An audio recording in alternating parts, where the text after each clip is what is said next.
Hey guys, the last time you saw us, we were at Copeton. You saw that we got bogged. We haven't really been filming much since then because of the bad weather. It's been pretty hard to. So we thought we'd just do a bit of a catch-up video as to what happened from Copeton to where we are now. So we got bogged at Copeton. We showed you guys that. The bit that you didn't see, we didn't put the truck traction boards back in the truck straight away, and we had a little visitor. So we left the traction boards out for, I can't remember, it was a day or a few hours.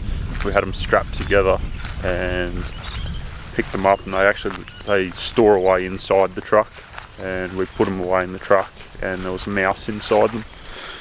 So that night we found out we had a mouse in the truck. How we found that out was I woke up in the middle of the night because I could hear a weird noise, and I thought that there was a mouse on the outside chewing the canvas flooring that we put down. No, it was a mouse on the inside. It climbed up our midgie mesh and was chewing a hole in that for us. So it chewed a hole in the mesh of the door, like the fly screen.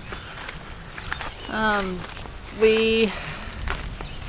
didn't sleep that night, and we obviously wanted to get rid of it, so Perry set up a trap thing with a bucket. Yeah, so we didn't have a rodent trap, so we just did the old farmer's bucket with a bucket that we had, 2 tent pegs taped together to be long enough, and the cardboard roll out of paper towel, and put some peanut butter on there, and the idea is they climb on up and get on the roll, and it tips over and then they drown in the water. But we didn't get him doing that.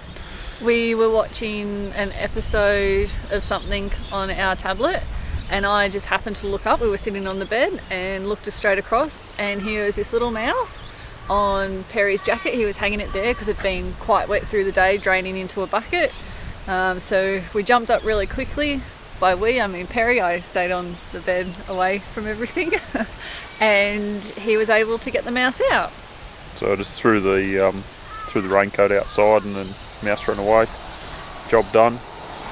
So then we moved on from Copeton, and once we moved on we realised we had a mouse in the cab of the truck as well. They can get in the cab, there's a few holes. So we needed to get a trap to deal with that because we couldn't find him, and I knew he'd be hiding on the heater box. So we left Copeton, we resupplied at Inverell. We started heading towards Glen Innes. We didn't like the campsite we were going to stay at there, so we ended up at Deepwater Longhorn Bar and Grill, and that was phenomenal, amazing feed. Definitely call in there and get yourself a burger. The Death by Pickles is definitely highly recommended. That's what Perry had. I had lamb chops, and they were really, really yummy as well. The publicans there are really friendly. They had showers there for $5 that you just pay at the bar, so that was really nice. But if you support the pub, they'll give you the showers for nothing as well. So yeah, really nice campsite. We ended up staying there 2 nights because it was just raining.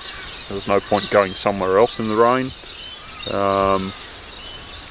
So we stayed there 2 nights. We still hadn't acquired a mouse trap at this stage. Then we drove on to Tenterfield, and we managed to score a mouse trap there, but they knew we needed one because it was $15. So we stayed at Tenterfield for 1 night. It was still raining. We just did a quick showground stop, hot showers, rained the whole time.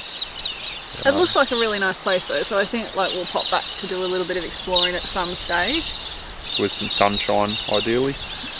Then from Tenterfield we decided to head west. Initially we were going to go back into the ranges, but bad weather was setting in on the coast. We knew there'd be flooding. So we were trying to get that happy sweet spot between the rain and between the mouse plague that's kind of going on at the moment as well. Yeah, so the mice are thicker out west and the rain was thicker over east, so a bit of a juggling act. Get out of the ranges but not too far west to where all the mice are in plague precautions.